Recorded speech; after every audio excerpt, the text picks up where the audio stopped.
నిన్ను చూస్తుంటే జాలేస్తుంది. నాకే స్టిచ్చింగ్ వచ్చుంటే బాగుండేది. పర్లేదు లేవే, నేను మేనేజ్ చేస్తాను. అందులో డౌటే లేదనుకో, కానీ త్వరగా ఇంటికి వెళ్ళాలని చెప్పావు కదా, అదే ఆలోచిస్తున్నాను. ఈ రోజు ఈ అర్జెన్సీ లేకపోతే హ్యాపీగా ఇంటికి వెళ్ళేదానివి కదా. అవునే, ఇంట్లో వంట చేస్తానని చెప్పాను. ఇక్కడేమో వెళ్ళడానికి కుదరట్లేదు. పాపం అత్తయ్య వదిన ఎలా మేనేజ్ చేస్తున్నారో ఏంటో. అర్థం చేసుకుంటారులేవే, నువ్వు ఎక్కువగా ఆలోచించకు.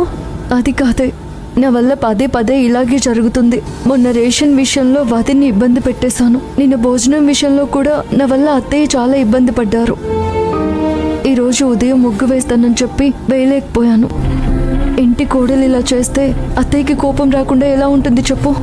అది నువ్వు కావాలని చేయలేదు కదా, సిచ్యువేషన్స్ అలా ఉన్నాయి.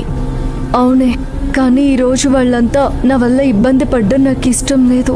అత్తయ్య వాళ్ళ అన్నయ్య వస్తున్నారనేసి చాలా హ్యాపీగా ఉన్నారు. ఆ ఆనందాన్ని పోగొట్టిందన్న అవుతానే. వీలైనంత తొందరగా పని పూర్తి చేసుకుని వెళ్ళాలి. నువ్వు ఒకసారి హైదరాబాద్ షిప్మెంట్ వచ్చిందేమో చూడు. ఓకే, నేను చూసుకుంటాను కదా, నువ్వు టెన్షన్ పడకుండా పని పూర్తి చేసి.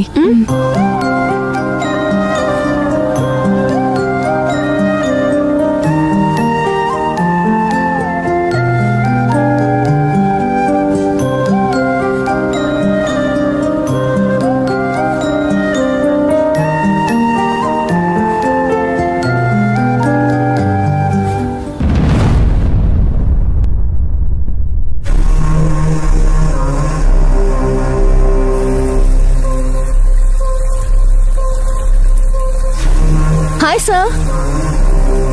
హే అఖి. ఏంటి సార్ ఇక్కడికి రమ్మని చెప్పారు?